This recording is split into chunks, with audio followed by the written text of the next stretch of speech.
That's my baby. I'm dying. That's my baby. We're going at it at 110%. I just want 5 minutes of happiness, please. Just give me 5 minutes. And they scored! They did it! Left. What the hell was that? Oh, yeah! What the fuck are you talking about?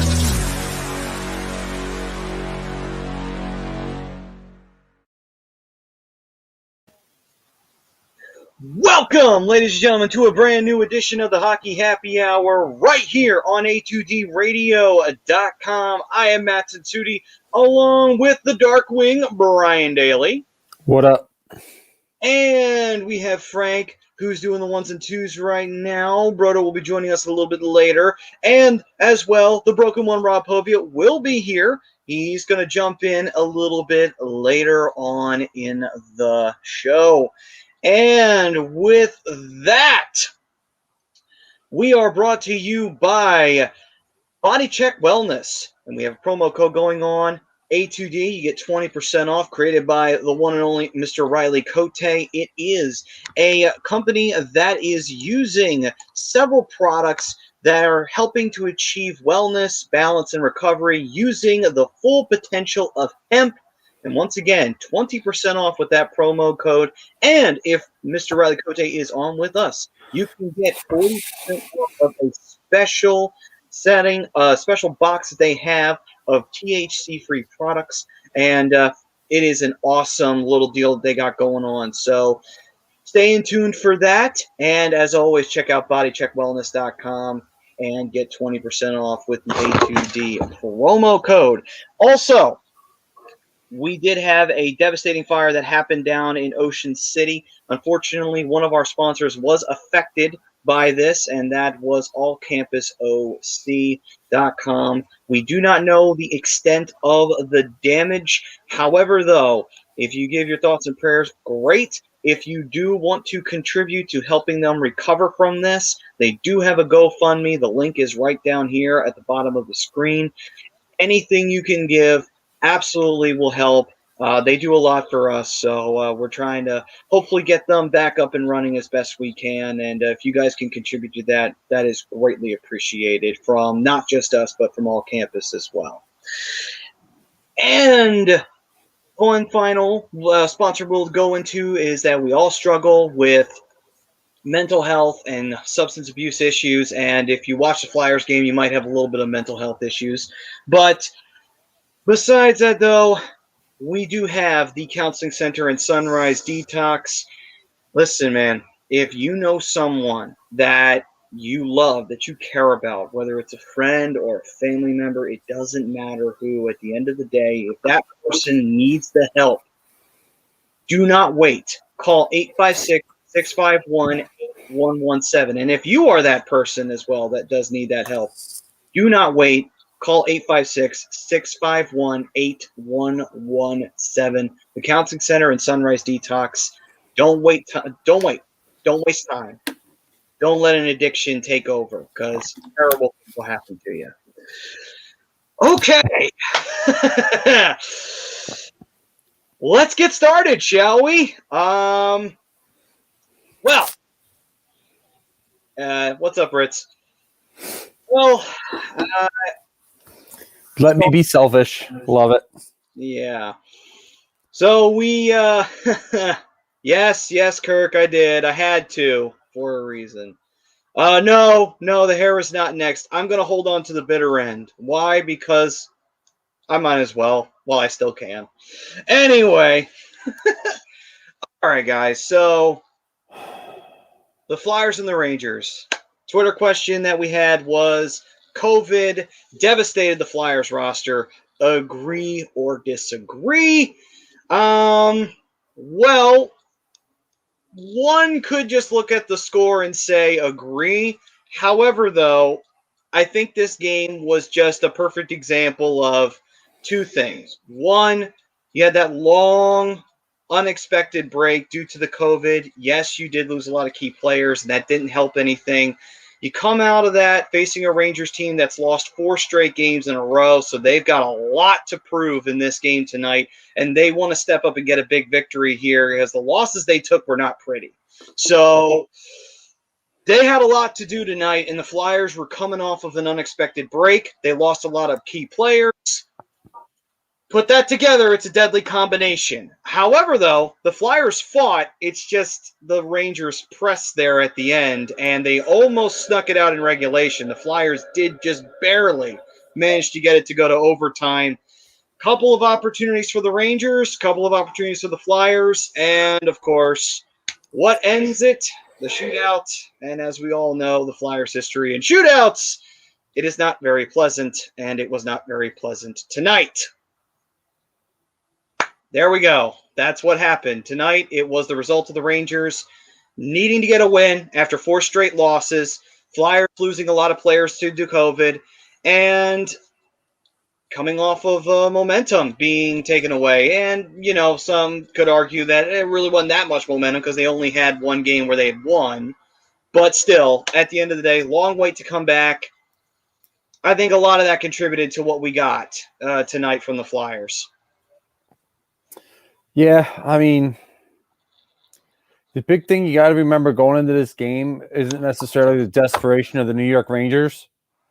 It's the fact that the Flyers had 6 top 9 players out. So essentially, you have a lot of AHL guys, some of them probably not even necessarily ready to be in the show yet, coming up and having to fill some holes. And there's only so much you can do. They competed. They competed in this game, and they hung around. Now, the big thing about the Rangers is they're missing Jacob Trouba, and he's going to be out for an extended period of time, and no Tony DeAngelo. So their defense is hurting. Their defense was hurting going into the season. You're not getting great play out of Prince Igor. And Georgiev's been solid, but yeah, that was a game for the Flyers to win. And I'm not necessarily upset at the loss because they just had an unexpected week off. Not really a whole lot you can do when your team's not 100%, especially when 6 of your top players are out. Yeah, I mean, you're not exactly sure when you're getting it back. But for them to hang around and compete like they did says a lot for the depth of this organization. Yeah, it does. Hey, Pope's here. What up, Robbie? Goddamn right I'm here. Man, fuck shootouts. I guess they owed us one, though. Yeah. I mean, we got a situation where, Flyers roster, you lose key players. I mean, you don't have Claude Giroux, you don't have Justin Braun, you don't have, who else was on this? Scott Lawton wasn't on here. He was on the list. There is a slew of guys that were out with the COVID protocols right now, and that really definitely didn't help anything going into this game tonight, and the shootout is what it is. We know it. We know the history of it. That son of a bitch always comes back and bites us in the ass every single time. Doesn't matter who we have in goal. It always costs us at the end of the day. But to be fair, we almost didn't get a point out of this. So to pull the silver lining out of there, we almost didn't get a point out of this. They almost won this in regulation and snuck out with a victory there in the third period when the Flyers were kind of caught on their heels a little bit there and the Rangers were pressing hard. Exactly, and that's the biggest takeaway is you essentially have your AHL roster up and you take a point out of it. Silver lining, boys. Like sometimes that's what you got to do. You'll take a tough loss and you just got to take the positives out of the loss. And yeah, shootouts are a bitch and I hate them, but they played well. They got a point out of it. Probably a point they shouldn't have gotten, but they got one. Yeah, and it'll be important down the road. Yeah, absolutely. Every point counts. Now, normally, all things considered, this is a team, the Rangers, losers of 4 straight, you got to get 2 points against. But this was, extracurricular and, unfounded times with them not being on the ice. And to Maddie's point, without Claude Giroux, Jake Voracek, Konechny, Oscar, Lawton, and Braun out of the lineup. It was a tough hill to climb, but they did. And players like Farabee and a lot of guys, even, on that AHL level, Brian, like to your point, David Kache, Maxime Sushku, who played all right. They weren't really too noticeable tonight, but at least it gave them a chance to show what they can do at this level, along Sam Moran as well at the forward position. More importantly, though, it's an opportunity for an organization to see which of these guys can fill holes in the team's overall game. Absolutely. Yeah, I mean, you want the win. You don't ever want to lose to a rival. You don't ever want to lose to anybody, But at the end of the day, what are you going to do? This is a year where every team is most likely going to have a run-in with COVID. Some of the teams haven't yet, but I would suspect at some point it's going to happen. Whether it's one or two players or it's a gigantic amount of them like we have here, at some point, you're going to get your turn with it, and it's the Flyers' turn. And unfortunately, we got the results of that turn and having to postpone several games. Right, and to Wilson, yep. Yeah, I was just going to say, and I agree with Wilson there. It's going to be a difficult situation, but you got to push through. And they did. I mean, they were the stronger team coming out, which was I was surprised at the jump they had in the first and most of the second, considering the time away and the potential ring rust. So, I mean, they weren't using it as an excuse. They still crashed the net well. You saw that on the game-tying goal by Farabee, my boy, who, Brian, you said that this team needs a goal scorer and a sniper, and he's got a good shot. You didn't see it on that play. He was crashing the net. But normally has a really good shot, narrowly missed earlier in the game. He could become that guy. And because of, the lack of frontline players in this game, he gets bumped up now, plays on that top line along with Coots and JVR and looked pretty good this game, man. My love for Farabee is well documented too. Yeah, what? But you know what? It's your love behind Farabee is justified because he's playing really well. He's having a great start to the season, and he's justified in playing top line minutes. And you know what? You bring up a good point. He might be the goal scorer this team's looking for. Or at least to get going until Tyson Forrester comes up, because I think he's going to be that future goal scorer. I think he's going to be the next 40 goal scorer for the Philadelphia Flyers. The kid's got a shot. Nice. And Chrome, what's going on, brother? I mean, in the end, I wasn't really mad at the result. I mean, I was annoyed and frustrated, but that's really all I am, is frustrated. It's frustrating because that could they have won the game? Yes, they could have. Could they have not gotten to a shootout? Possibly. But in the end, shoot the puck. I said that a couple times tonight. Yeah. Anaheim's 15 minutes into the game, and they don't have a shot yet. And they're on the power play. Ooh, that's never fun. Right now, shoot I'm watching the puck. Got the Sharks on, and they're in overtime. Little shout out to Cassian Arnone. I didn't get a chance to do that last week, so welcome to HUD, bud. First HUD, baby. There's gonna be more to come. It's nothing against Grayson. I know Grayson was born first, but Cassian's Prince HUD, man. So I got to give a special shout out to Cassian. Well, yeah. So in the end, tough result tonight. This is a tough loss to take. But again, you have to look at this and you just have to take it for what it is. This was a frustrating game tonight. It was one where both teams, look at it this way. This is the ideal team for the Rangers to face with the Flyers. You're facing not as many starters. You're facing more of the taxi squad. So that's an ideal situation for the Rangers. If we had the starters in and they had performed like this, I would not be happy. You would see a furious Matt right now. But, right.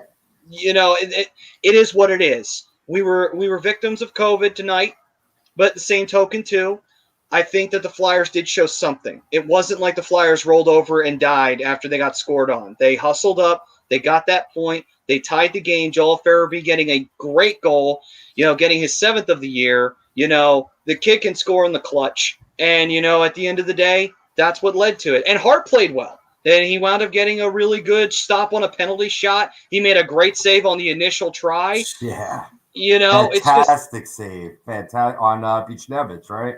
yes. Late in the second. Yeah. Then that bullshit penalty shot, he still stopped that one. Go fuck yourself. But, you know, again, in the end, these are the kind of losses you just got to take. You know, you can't really do much about them, you know, and I disagree with you a little bit, man. I disagree with you a little bit. It was to Eric's point, comment that was up on the screen previously about like, yeah, it's frustrating, but a lot of teams have gone through this, and you got to find a way to push through. And I mean, to an effect, they did. They played better than I thought coming off of this long break. You know, where momentum is so key in hockey. But there was a common theme. About 6 minutes left in the second period, they had 9 shots on goal. That's just not going to get it done. You're still not getting enough shots on the net. And I get it. Creativity scores goals. But when you're not getting the shots on the net and you're getting outshot with regularity, which I believe JJ said it was being outshot by 123 at this point, you just got to start firing it at the net, right? Yeah, take some notes, Anaheim. Just fired at the damn net. Yeah, it's a common theme to what you just said, and I'm particularly looking at you, Hazy. He was guilty of getting too cute in the game on his shootout attempt. Yep. You know, and he's got to start. I mean, like he's strong on the puck and can make some plays, and you don't want to take that away from his game. But when you're getting outshot, and now. Let me get both sides of the point here, because I saw an interesting graphic with about, I think it was 5 minutes left to go. It was at the 5-minute mark in the third, right? The shots at goal at that point were 28-18 Rangers, a Rangers team that, you know, hasn't been getting a lot of shots on net themselves and been struggling, as I said, losers of 4 straight coming in. But attempts blocked, it was Rangers 15, Flyers 23. And then missed the net, which that's to the fault of the Flyers. You got to get the pucks more on net. To my prior point, the Rangers only missed 6, Flyers missed 10. So if you added up all those totals in terms of overall shot attempts, 51-49. So that was impressive in regards to the decimated roster, but you can't miss the net. You got to get more shots. You can't get cute and you can't get creative and miss opportunities for how the Rangers got their second goal, Matty, right? You know, a bad rebound from Carter, one of his few mistakes in the game, right? But what did they do? They shot it on net. They made him use his left pad, kicks out, poor puck luck. They put it in the back of the net. But that's the type of plays that get goals in this league. True. Absolutely. I couldn't agree more. That was like a Tom Arnone rant right there. Sorry, I apologize for talking so long. Well, it's all right. Eileen, I've been better. I've had a hell of a day. You and me both, brother. I don't know how I'm awake. It's called coffee. Uh, So I want to toast when you said a little, best wishes for Tom and Cassie. And normally I'd have something here to toast, man. I drink one drink right now. I'll be right on the screen, right on the screen. I'm just gonna, little water talk. Oh, water talk, yeah. I'm just. I don't know. It's been a mentally challenging day. Everything from Carson Wentz to now JT Realmuto, Yeah. Flyers lost, and now the Ducks aren't playing well. Yeah. Uh, It's one hell of a day, man. One hell of a day. But you know what? The good news is it's almost over. yeah. Another hour and a half. Yes. But anyway, so even though the Flyers, did take a tough loss today, you look towards the hang on, real future. quick. Prez, I believe there might be. I don't know if there's going to be a Fan Friday tomorrow for sure, but hopefully, I kind of enjoy Fan Friday, especially when I get a chance to be a part of it. Oh damn, Kurt! Damn, you just gonna do that?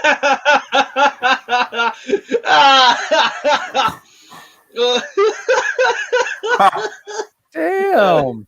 Oh my god. Which is ironic because I gave up porn for Lent this year. That's ironic. They made that comparison. That's a tough I don't know if I could ever give sacrifice. that up. I'll give you on that one, Pove. You're a better man than me, Pove. It'll just drive me to go out and have some conversations, or more appropriate in a pandemic world, go on my dating app and have some conversations. Yeah, Social no, distance. ain't nothing wrong with that. Ain't nothing wrong with that. Okay. That's a whole nother can of worms. I don't think we should open right now. Oh my god! This is what happens when the Flyers lose. We have to distract ourselves. I mean, Oh. Well, I just need a distraction from everything, because I tell you what, and I hope this happens, because I saw a post in Palmer about Joe Giglio coming on, and this is not in any way promoting anything, but I hope he does, because you know what? I was listening to his show on my way home. I cannot stand that tool bag. Cannot stand him. He is probably him and his cronies that call into that show are the most clueless people in the world. Most of those people sound like they have never played a sport in their life. I mean, Joe does too. And then you have his lackey behind the glass, Tucker Bagley. Oh, I just don't even get me started. They got me fired up on my way home. They got me fired up. I can't stand those two clowns. I don't. And this is just WIP. And anybody that's following HUD, especially for the first time, hit that like and subscribe button. You know, just check out the rest of the shows, because I guarantee you're never going to go back to the dial listening to us. I promise you that. That's right. Because we actually have a clue. Those guys on WIP, they're a bunch of clowns. And I don't know how they have jobs and what they're doing. I don't. I really don't. I don't. It just doesn't make sense. But anyway, sorry. Yeah, so anybody, if you haven't, hit that like button on Facebook, all our social medias. Hit that subscribe button on YouTube. Show us the love. You know, we always love the support you guys give us. So Bri, are they officially in the penalty box for you?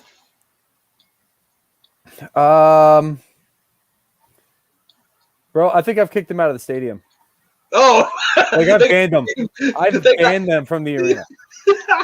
Like you're not allowed back. Like you got the security to throw them out too, right into the garbage, right? Yep. No, like DJ Jazzy Jeff in the Fresh Prince of Bel-Air when Uncle Phil throws him out of the house. You just hear Great. Okay, so Chrome was talking about looking forward to the game on Sunday, and the Sharks lost in overtime. David Perron scored. Well, there we go. Anyway, I'd be more upset about that if the Sharks were going to do anything this year, but we all know they aren't. So with that, have you guys seen the picture of the rink yet for the game on Saturday and Sunday? Have not actually. Haven't had the chance. Unbelievable, dude. Like it looks amazing. It reminds me of Mystery Alaska. A little bit. Nice. Yeah, a little bit. You got the Rocky Mountains in the background, right? You got all the trees, like it's amazing. Like I cannot wait to watch these games. I'm not even gonna watch the games. I'm just sit there and look at the scenery. That's how good it looks. Like going to Lake Tahoe, I think was a great idea for the NHL. Yeah, absolutely. I mean, it's going to be an exciting game. It's going to be an intense game because it's the Bruins, the team we haven't beaten this year.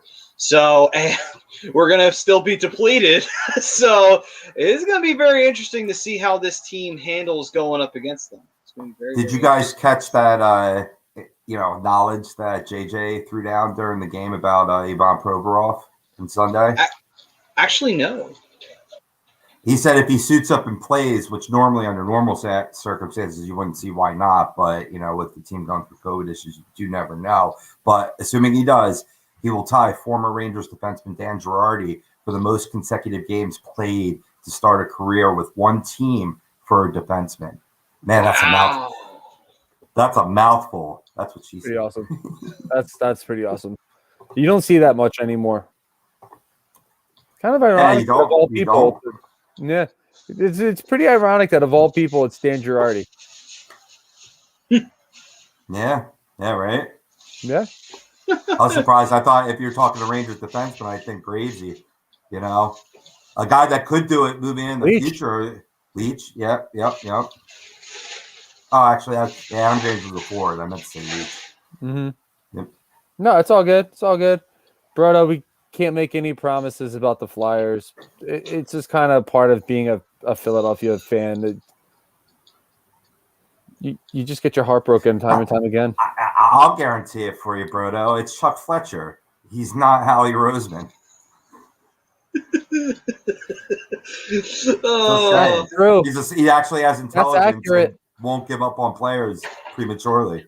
That's accurate. He hasn't done that. No. Oh, okay. With you, Kirk. All right. With you, Kirk. You know what? That makes me feel a little bit better. That does make me feel a little bit better. Yeah. And now we got a good GM and a president in the Phillies organization now. So you know what? That makes me feel a little bit better. Dombrowski, right? Yep, Dave Dombrowski Yep. and Sam Fold. Yep. That makes me feel better. All right. All right. So as we go into this game on Sunday into Lake Tahoe to play the Bruins, we're not going to have any players back. We know that. So we've got the same team that we have now. What do you expect from these guys? Do you expect that, we got that great jump out of them, so hopefully they bring that to the table against the Bruins, which maybe that'll throw the Bruins off because the Flyers have had a habit of being slow starters. Maybe a team that's getting off to a hot start will actually throw the Bruins up like, oh, shit. Okay, we actually didn't think the Flyers were going to come out and actually play at 100% at the beginning of the game. Holy shit. But what do you expect in this game? I mean, the Bruins, they've been pretty much just doing what they do, which is be a pain in the ass to every single team in the division. What are you thinking about, in terms of how you think this game's going to go? Go ahead, Rob. I think this could be just the curveball that they need to keep the baseball analogies rolling, and I'll keep on with it too. When you face pitchers that you haven't seen much before, i.e., players on the Flyers that the Bruins haven't seen before, they may come in with the same game plan. They probably will because it's been a successful game plan, and these guys played a little differently. They're a little stronger on the forecheck tonight, which was good to see.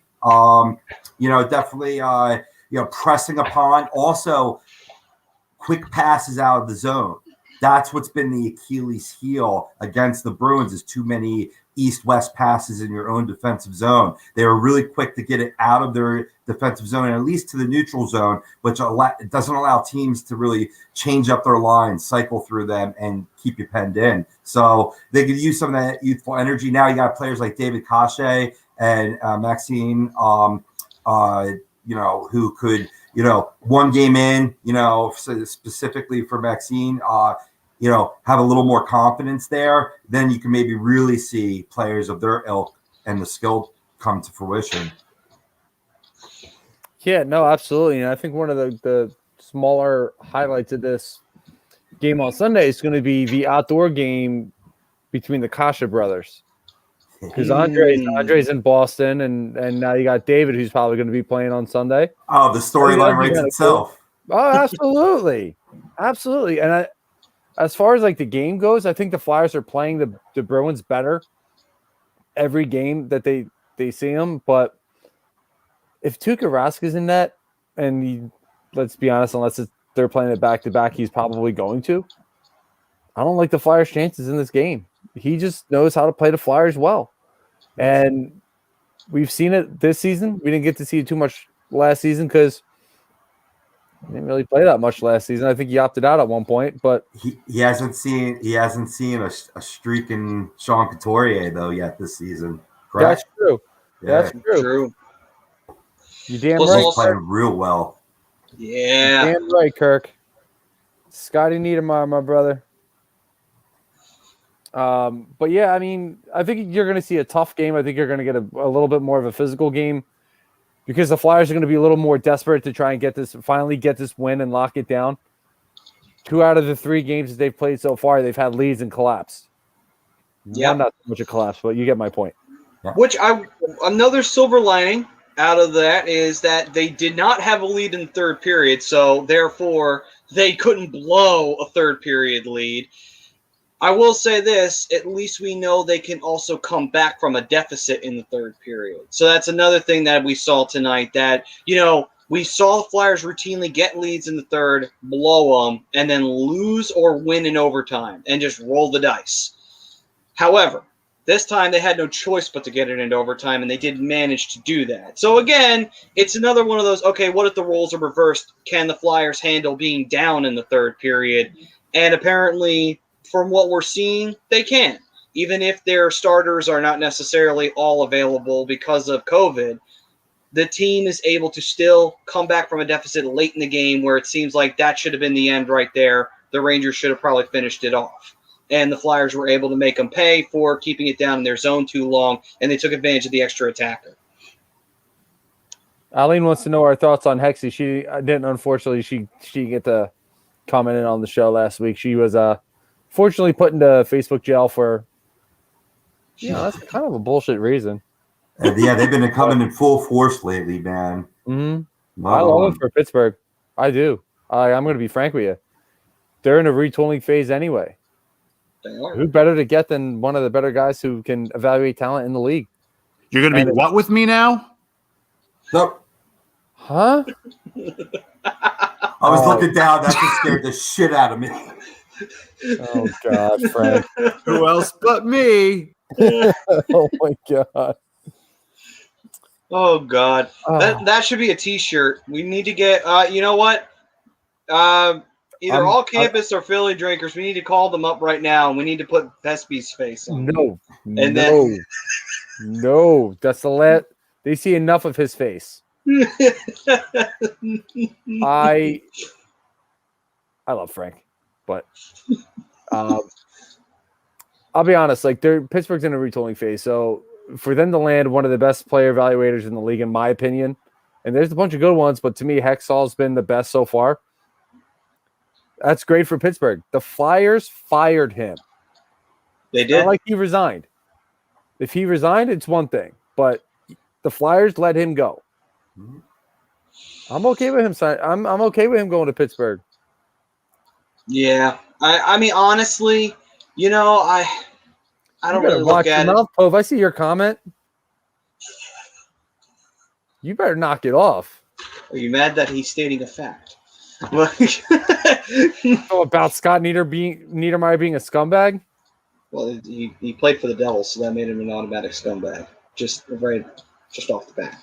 He couldn't redeem himself even when he played for the Ducks. He'd been on the Devils too long. The team was a bunch of haters. Anyway, haters. So with that though, for Hexy, again, like Bryce said, the Flyers fired him. Actually, correction, Paul Holmgren fired him, so fuck Paul Holmgren. So if you really want to get mad, if you want to get to the root of this problem, it still goes back to Paul Holmgren, because Paul Holmgren fired him in the first place. Anyway, Hexy joining up with the Penguins is like, again, I said it last week, what, is he supposed to not accept a nice offer from them to, go be the GM because he played with the Flyers almost his whole career, and I don't really see it's like, yeah, take the deal, dude. Like, why wouldn't he's not a player? He's a GM. He's not a player. Yeah, he's a GM. So it's like, what am I going to be mad about that? It's like, no, you're not suiting up for him. You're not going to play against Hart or Elliott, so it doesn't bother me. It's not like it's a first time. Yeah, He saw it as a player as well, you know what I mean? So, yeah, I mean, how are you going to deny, he continued to work. You want to continue to, mold your craft and continue to get better. I mean, let's face facts. I said it last week. I'll say it again. Ron Hextall got fired because he wouldn't fire Hackstall. Yeah, Hackstall. Thank you. How could I forget Hextall? Finkel is Einhorn. Einhorn is Finkel. But no, not getting lost in my point there, right? That's the reason why he was let go. But he wants to continue to get opportunities in this league. And you're talking about being the general manager of the Pittsburgh Penguins, much to our disdain, one of the finer, organizations in the NHL. I right away when I saw the news, I was like, good for you, Hexy. Yeah. Eileen, you don't need to apologize for any kind of language. We say some pretty raunchy shit on here. So When I could actually speak, yeah, mhm. speaking like coherently. Yeah. So you don't have to apologize for anything. Two things real quick. I agree with Kirk. They need to be a little bit more consistent. They do dig themselves into a lot of holes that most times they won't be able to dig themselves out of. And my biggest thing with them is getting a lead too early and just sitting back. Yeah. Sit back in the third period. But keep that aggressive pressure on, and it's something they do constantly, and I think it's just AV system. As soon as they get a one or two goal lead, boom, they just sit back and play defense. You gotta keep the pressure. You win games by keeping the puck out of your zone. Absolutely. That's the problem with defensive hockey. If you do it well, you can be like you're a brick wall. You're not going to get broken through. Problem is, if you're not doing it well, then you're just inevitably you're going to get tied. Inevitably, you're giving the other team all the chances in the world to tie the game. That's the double-edged sword that is defensive hockey. If it goes well, it may be very boring to watch unless you're a fan of one of the teams. Then it's very nail-biting. But in the end of the day, it can pay off, and it may not be the most exciting to watch if you're just a pedestrian watching the game, but it gets the job done. However, though, if you're not doing it well, we've seen the results. The Flyers have blown how many leads in the third period now? It's like you can't – and some of the leads are not even really worth sitting back on because, 2-goal lead is not enough. Not against some of the teams you're playing it against. And also, a 1-goal lead is never enough either. It's like a 1-goal lead. You're going to try and do it. Like, it's still a tough lead to hold on to. I mean, if you can, impressive. If you can, good on you. Let's ask how well that worked for the Toronto Maple Leafs the other night. No. Oh, man. 5-1. Up 5-1. To the Ottawa Senators. Senators came back and won 6-5 and I believe overtime. So, no lead is ever safe. Nope. Eileen couldn't have put it better myself. I don't know what she was trying to say there, but I couldn't put it better myself. Don't be putting words in Eileen's mouth. They want to see the last time we saw the Flyers on the ice, and they've shown that they can, swinging toe for toe with the Caps on Super Bowl Sunday, and then taking a lead and running with it in the third period. This team has enough talent to do that, and that's what people want to see. But in the end, when you play strong defensive hockey and you get the rubber on net, you're going to win more than you lose. So I'd rather see games like that are quote unquote boring. I'm the same way. I love defensive games. I think sometimes they're the best. Yeah. Why? Why does my stream keep freezing? You may have something to do with this. This isn't my bed. What is that?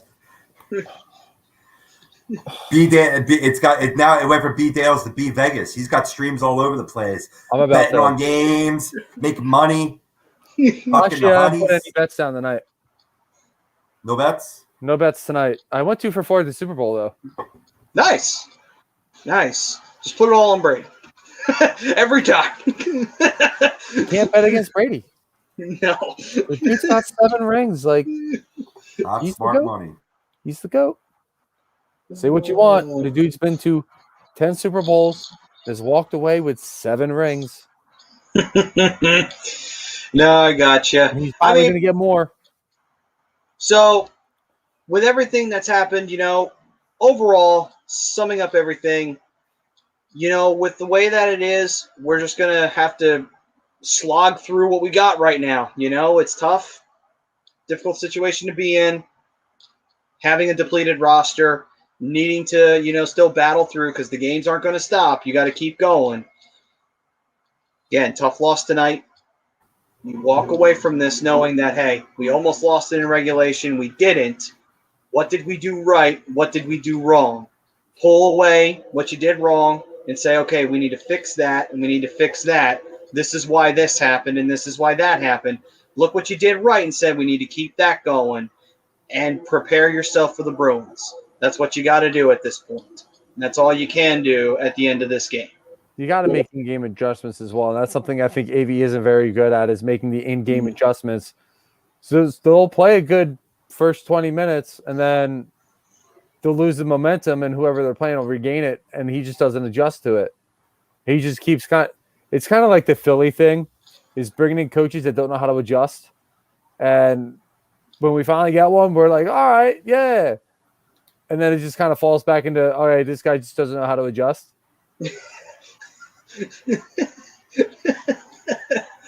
I think that's like somewhat of a Doug Peterson shot. Just It's subtly. A lot of coaches. Andy Reid, Doug Peterson, I believe Chip Kelly was a guy who never adjusted. Dave Haxtell never adjusted. AV doesn't seem to want to adjust, but it's those things like, if something's not working, you got to try and figure out during intermission how to fix it and make it right. And I just don't feel like the Flyers do enough of that. So, it's not a shot at anybody, but, if you go out and have a bad second period, you got to figure out what you did wrong. Yeah. Not necessarily look at the positives, because you can't learn from anything positive. You got to look at all the negatives, because success strides from failure. So, yeah. What were your guys' takeaways from the other side of the puck with the Rangers? They had to win tonight. You lose 4 straight games in a row, you have to win this game. And from what I saw from the Rangers, I did see desperation from them. They were fighting hard. They weren't anytime the Flyers were pressing, the Rangers pressed right back. And the Rangers didn't back down. So from what I saw from the Rangers, it's like the Rangers have a lot of fight in them. A lot of shit hasn't gone well for them this year. And I think that they did get off to a bit of a really slow start, and that killed them in the long run.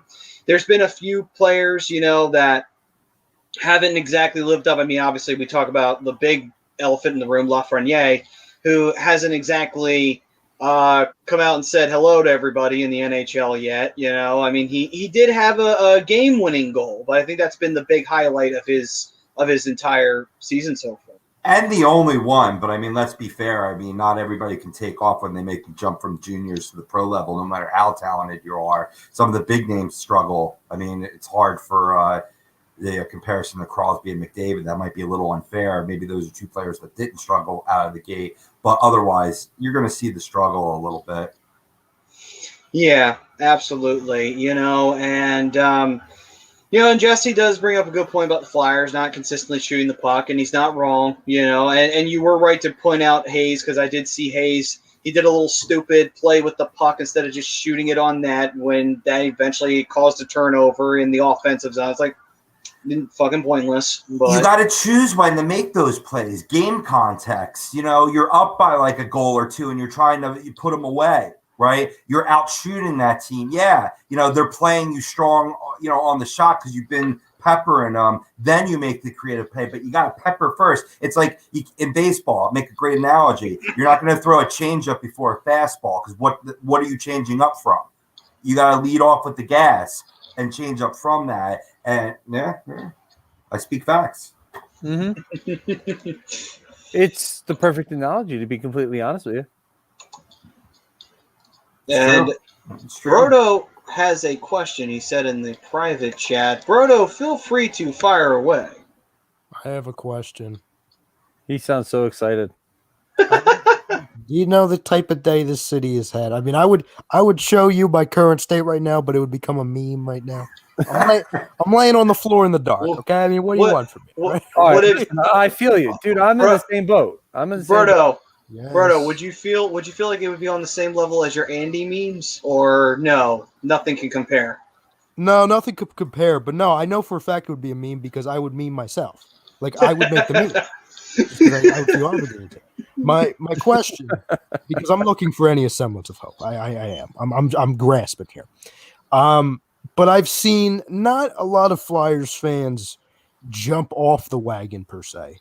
But I've seen a lot of people, while it's still early in the season, kind of change their expectations based off of the COVID stuff and their ability maybe not to, they're going to be hurting from it for a while. And then Obviously, the lack of defense has been hurting them. So my question to you guys and the fam at home, although it's early, have you changed your expectations for the Flyers based off of what you've seen so far? Oh yeah, mine has definitely changed. I originally had this team as a conference finalist, just based off of what they did last year and the small improvements they did this year with the lack of changes. Keeping the chemistry relatively the same. This isn't a conference finalist team. They're still a playoff team, and I think they get out of the first round, but I can't see them going past the second round unless something drastic happens. And I don't see it happening, to be completely honest, not with the flat cap. Right on. I mean, it's a fair assessment. I'm going to have to side with you. My expectations have been a little lowered just because of the common theme that I referred to earlier. You're getting outshot 123 by 123 shots. You're getting outshot by. You're not going to continue with a stellar record if you continue that. Now, can they change the momentum? Can they flip the switch and go on a streak? We saw it last year. And the later in the season you do that, leading in the playoffs, I do think they are still capable of making the Eastern Conference Finals, but I'm not expecting it now. Because I'm expecting, that streak to happen. But here's another question. In a reduced scheduled season, 56 games, now you have players out for COVID for an undetermined amount of time with potential other players who may, join them at some point. It's a little harder to get on that streak. It doesn't just happen overnight. Yeah, I feel you.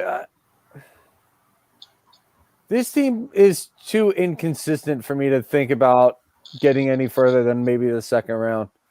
Obviously your playoff path is going to help determine how far they go. But, it's a team that, it's like Jesse said, and a couple other people said, Rob, I know you've been preaching since what you pretty much came on is this team doesn't shoot enough. They just don't shoot enough. And it's something I've been preaching for the last few years is getting a guy who just shoots the puck. Even Tommy says it. They're afraid to shoot the puck. And it's just so true. They waste so much time trying to make the perfect play instead of just throwing the puck on net and just seeing what happens. Just crash the net. Not every goal has to be a top 10 highlight reel on NHL Network. Dirty goals win games too. Yeah, but we see how well Patrick Laine is working right now in Columbus. Yeah.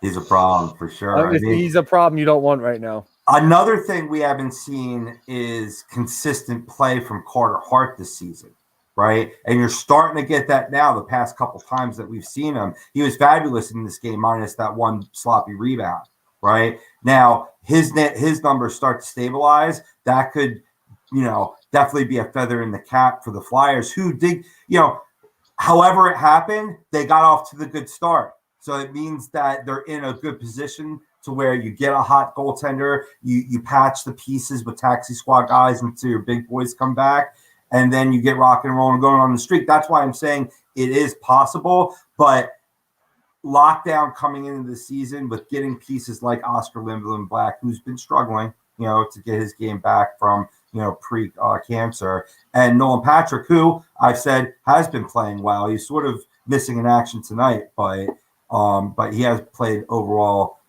very well. So that's two additions pretty much to the team that we saw in the bubble. So that's why I initially had my expectations up that you were getting those additions within the organization without having to spend the money, right? Lindblom can be that kid that gets open and gets shots on net. He's just not getting open for the shots yet. What did you guys think about that penalty he took in overtime? It was basically, to me, that was tired legs and trying to make up, getting a little lazy there, a little loose with the stick. It was a legitimate penalty. No, absolutely. Shot. Yeah. Yeah. No. I was talking about the one in overtime. Yeah. Oh, okay. So I was just making sure we were still on the same page. Yep. I thought it was absolutely a necessary penalty. Yeah, it broke up a strong scoring chance. That's true. You know what I mean?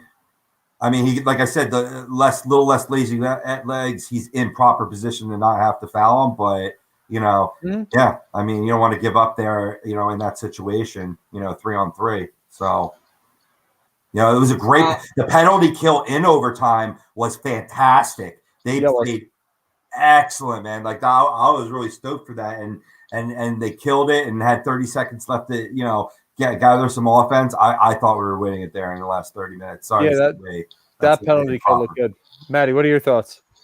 So for the Patrick one, necessary evil. You do what you got to do. You don't want to do it. But when you realize, it's either this or we get scored on and it's overtime, so you don't get a chance to make this up. Take the penalty.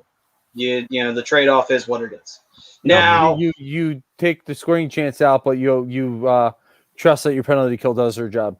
Yeah, because again, it's overtime, and even if it wasn't, you don't want to give them another goal. You just don't. Yeah. So. And Sabanajad there flubbing that one-timer. That had top shelf written all over it. And last year, it would have been game over right there. And he's another player, 1 goal on the season, and he hasn't scored in over a month. It's like it was funny on A2D New York. I put a wanted sign for Igor Shesterkin because he played pretty well in the first half of that game against the Devils, but he just was Swiss cheese in that third period, as was the Rangers' whole team. They went into that third period tied 2-2 and gave up 3 goals to lose that game 5-2. That's the game they were coming off of. So to your earlier point, Maddie, about them coming on with a chip on their shoulder, they had it because their coach, David Quinn, came out and said, "You quit," and called them out. And, people, there's a lot of Rangers fans that aren't happy with having a dude from Boston, behind the bench. But that's exactly what that team needed to hear. And they did come out with a good effort tonight, but they got to get protection from some of their top guys besides Panarin.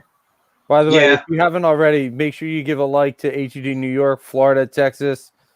We're everywhere, baby. Yeah, them chapters, they're fun. They're showing up everywhere. We're going to take over the whole country. Don't worry. We're gonna have an A2D Arkansas before you know it. Well, better watch your ass, Portnoy. All right.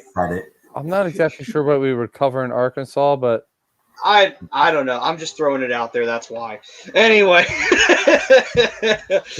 we have an A2D Indianapolis, so we can watch Wentz win a Super Bowl. Okay, I'll leave that. I'm worried about you, man. I'm worried about you. Don't be embarrassed to reach out for help. You can call me anytime, Brodo. Anytime, man. I'll talk you off the ledge. I appreciate that, bro. I'm not ready for this. I'm not ready for this. Okay, so for my thoughts, though, on the Flyers and my expectations of them, Flyers could be 8-5-3 after the next 2 games. The good 10-game start could really save us. Yes, that's true. Jesse. Now, here's the thing, too. I'm looking at this big picture. I'm not necessarily looking at it, and I am seeing what's going on in the season, and it's not pretty what's going on right now. You had 2 very winnable games that you absolutely flubbed on and fanned on and lost against Boston that you should have won completely. You get a big win on Super Bowl Sunday against the Caps, an impressive victory, and a fun matchup to boot. Then you get hit by COVID at the worst possible time, right when you needed to get some wins back. You really could ill afford it. You were going to go into a game with Washington that was probably going to be a bloodbath because Washington was not going to be thrilled, after what happened. And they're still not going to be thrilled when you face them again. But in the end, this season, I'm looking at it and, with the situation of this being a shortened year, it's a little hard to see them go and it's a little bit harder to ask for a very late run because it's a very short season. Hell, come trade deadline time, you're starting to see the playoff matchups really form then. That's when you're going to see, okay, these teams are making the playoffs. These teams are missing the playoffs. This team needs to have a very late run in order to even get there. And in a 56-game season, that's very hard to do, especially when you're playing back-to-back, having a day off, playing another back-to-back or something like those lines. It's going to wear and tear on your team very quickly. And again, though, really great teams, they rise to the occasion. And if you want to be considered one of the elite teams, you have to step up to the plate and make it happen. So there's absolutely no excuse in that. But at the end of the day, with the way I'm looking at it as this season goes along, if it turns out this COVID thing winds up burying us in the standings a little bit, we have to then come out of this on the other side. We have to win every single game against teams that we should beat, meaning we have to win every game against the Devils from here on out. We have to win every game against the Rangers from here on out. We have to win we have to win every game against the Sabres from here on out. And the only time we can ever concede any losses is either to the Islanders, to the Capitals, to the Bruins, or to the Penguins, and that's it. We can't afford to concede any losses to any of the teams that are considered teams that will most likely miss the playoffs. That would be the situation you would put yourself in if COVID winds up knocking you down that far. You can't afford to take any losses against those teams then from here on out, especially in regulation. So, again, expectations-wise, they definitely changed for me. They definitely changed in that regard because when you look at the situation of the schedule and you look at the situation of how the Flyers have played inconsistently, and you've seen the situation where there have been times when Hart has had a few rebounds that he probably shouldn't have let up. Moose also let in a nice little softie to lose that game against Boston. So it's, shit like that happens. But again, my expectations did change. However, though, I do still think that this team can have an amazing performance as we close out the year. It's still very possible. It's not like that the Flyers are dead in the water, because if they had started out the 10 games losing, if they had been one of the worst teams in the league in the first 10 games, and then we're getting hit by COVID, and then we're losing winnable games against Boston, and we only barely, when we get that win against Washington, but then we get hit by COVID, that's when I'm like, oh shit, now we're in real trouble. The Flyers can still make the playoffs. The Flyers can still go on a run. It's not out of the realm of possibilities. But the odds of it happening are very, very low. So that's where I'm looking at it from. Yes, can we still have a great after trade deadline second half of the season surge? Absolutely we can. But the odds of it are extremely low. They're a lot lower this time around than they would be in a full 82. In a full 82, you have time to really screw up and fix it at the second half of the year. So without that leeway, I would say the odds of it are a little bit slimmer. So therefore, that's where my point comes back to. You have to win. If you go on a really bad run here with the COVID injuries and you come out on the other side getting players back, you need to win every game against Buffalo. You need to win every game against the Rangers. You need to win every game against the Devils to make up for those losses. The only time you can see losses is to, like I said, the Capitals, the Bruins, the Penguins, the Islanders. Those are the only time you concede losses. Only time you concede them. And you don't concede too many of them in regulation. You lose a decent amount of them in overtime, so you still get a point out of it at the end of the day. That would be the situation if you come out on the other side with a really shitty situation. Have enough cushion to survive it, but from here on out, no fuck-ups. That's pretty much what the situation is. Chris, I love you. I do. You're my boy. You're my dude. Why on earth would the Flyers trade G for Hurdle? Did you just take the thoughts and just suck them right up? Oh my God, I was going to say that verbatim. Why? Like, don't get me wrong. Listen, I like Tomas Hurdle. He's got the scoring ability. But if you're going to trade Claude Giroux to San Jose, why wouldn't you try and take a guy like Logan Couture? That would be my thing. First of all, Giroux has a no movement clause, so he's not going anywhere. He would have to waive it, and I don't think he'll waive it to go to San Jose.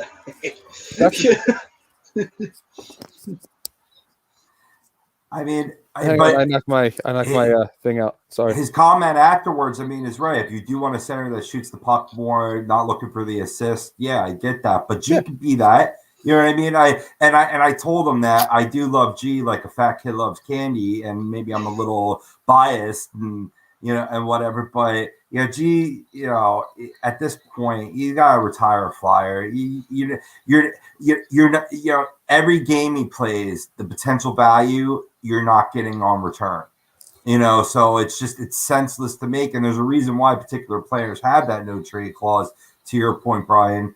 It's because you don't really intend to move them. So people could be disgusted with G, and this isn't Priz's. He's just making a suggestion. You know what I mean? He's a Flyer supporter, from what I know. You know what I mean? But he's not alone in the trade G talk, and I just think that needs to stop. In my opinion. But like I said, I'm a little biased. I'll catch you later, Don. Peace, Don. Take it easy, man. Yo, before you go, Don, I got a question. How did the Detroit Red Wings lure the Chicago goaltender out of the net completely? Have like 5 guys in front of the net to Chicago's 3 and still not score a goal? Oh my God. I think you answered your own question. Bobby Ryan's best chance to hit the post. Ooh. It just boggles my mind. I'm just saying, I think you answered your question because it's the Red Wings. But that's just me. But Detroit hasn't been terrible. They've been bad, but they haven't been terrible. I will say this, though. From what I've been seeing of the Red Wings, they do fight. They're actually putting the effort out there, and I give them that. They are putting the effort out, which is more than I could say for some teams. Some teams you see like, oh, they're phoning this shit the fuck in. Just talk to Vancouver for 2 seconds. You'll see it. But anyway. Did it go in? Yeah, it went in. Sam Steele with his second of the year. So my take on that is I would not make that deal. Prism brought it up, injury history. I don't like the fact that Hurdle's had some really bad injuries in his past. That's already a red flag for me if I'm trading Giroux. Secondly, on top of that, from what I've been seeing from him, does he shoot a lot? Does it score all that much? No. It seems like when Giroux is looking for the net and trying to find that goal, he does score. That's why it makes you question why the fuck he just doesn't shoot more often. It seems like Giroux takes a little bit more quality chances. Hurdle just shoots it anyway. And while, yes, I understand, you do want to shoot it at almost every time you have that puck, and Giroux's been too guilty of not shooting it all that much, Hurdle also will shoot the puck, and then nothing will become of it because he'll shoot it and it'll go way fucking wide, and then the team gets it and they carry it back the other way. It's like, well, then there was really no point. It's a one-and-done shot at the end of the day. And it didn't even get on net. So it's like...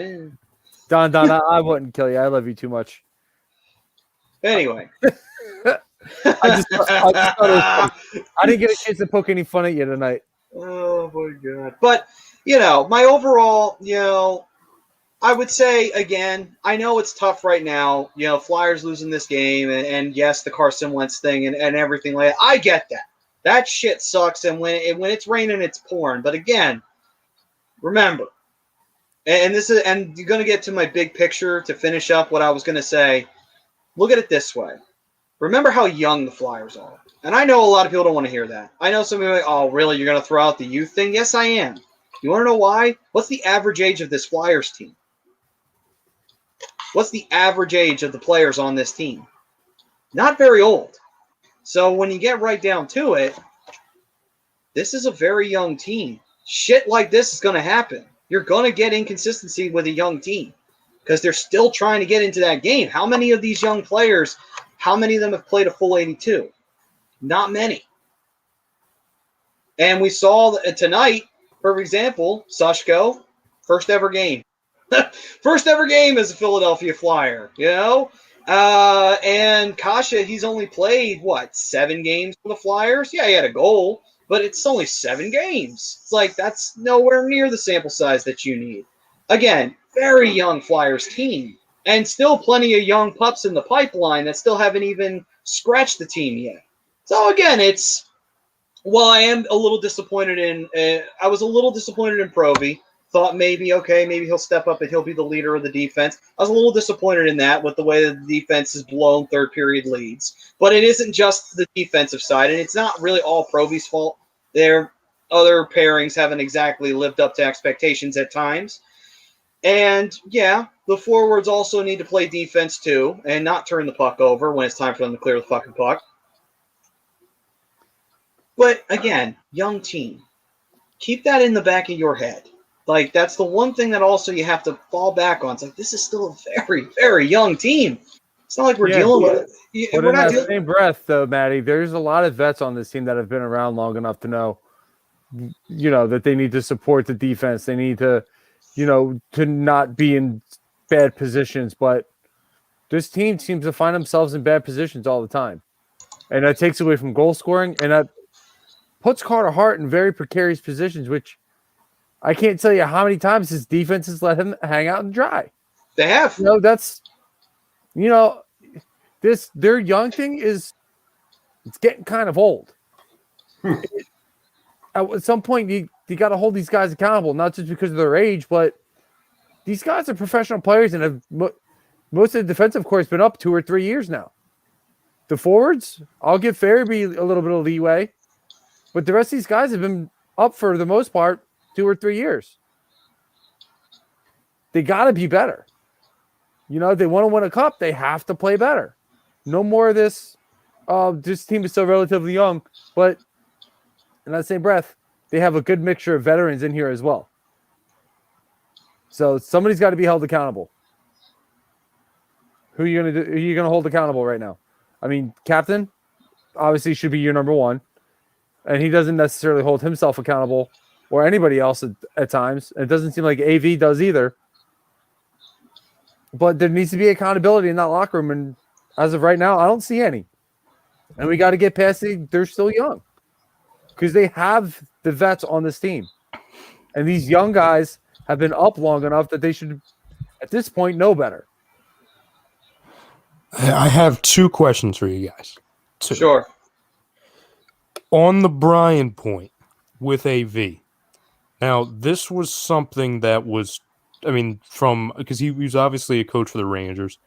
Mm-hmm. And apparently, correct me if I'm wrong, but from my understanding, the trend with him with other organizations was that the first year AV would be the head coach of a team, they would kind of skyrocket, right? They would have these astronomical type seasons compared to what they were beforehand. And then they would follow it up with kind of little levels of backing up, never to truly attain what was kind of previewed in that first season. And it would ultimately end to him being fired. And the big thing that past, fans of other regimes say against AV is the accountability factor. It's that he does not hold veterans accountable. Are you worried about that at all? Yeah, I am, because you're starting to see it a little bit. At least that's what I'm seeing anyway. I'm not worried about it at all because we are actually seeing him change his ways. Now, to your point, Brodo, you're right. In the past, he's had that misgivings, but he's learned from it because what did he do with Travis Konechny? He's one, who is now a vet on this team, who ironically had 5 goals in the first 5 games, but wasn't playing the right way in the successful 3 games afterwards. With a fully healthy squad, he scratched them, and I think that was a sort of changing of the times that he, maybe that's also because he has 2 other former head coaches on his staff behind the bench. You know what I mean? So maybe a little input there plays into that change. But I think you are right. I mean, I was trying to look up the fact really quickly, but I believe with both Vancouver and the Rangers, the first year he took over, he took them to a cup. Yep. Something like that, yeah. Yeah, I think it was something like to that effect, or with the Vancouver team, it was the year after he took over, but it was recent in the team skyrocket, and then they have a way to fizzle out. I'm a little less worried right there because if we just hired a lane back in the day, minus Michel Therrien or Mike Yao, I might have had you know what I mean? I saw this go down with the Rangers, how that's going to go down. But I was a lot more confident with the experience that came with him there that, this team will make the right calls. They will make the right adjustments to, keep that momentum, hopefully for many, many years to come, because you have a young team that's going to continue to grow and get better. Gotcha. Maddie? I think the thing about Vancouver was already ready to make that run. When he took over, they had all those players in place. I mean, that team was ready, and they probably should have won the cup in 2011, but they didn't play well in Game 7, and Boston won. But for the Rangers, it was a little bit of a different story. The Rangers had John Tortorella for a long time, and they changed that team, completely changed overnight, because Torts is more of the obvious heavy-hitting style. Yeah, there is goal scoring. We can't deny that. But there's a lot of heavy hitting on Torts' teams, and that's what the Rangers did. They did like to hit. Well, then after that, Vigneault took over, and they started doing a little bit more of the passing game.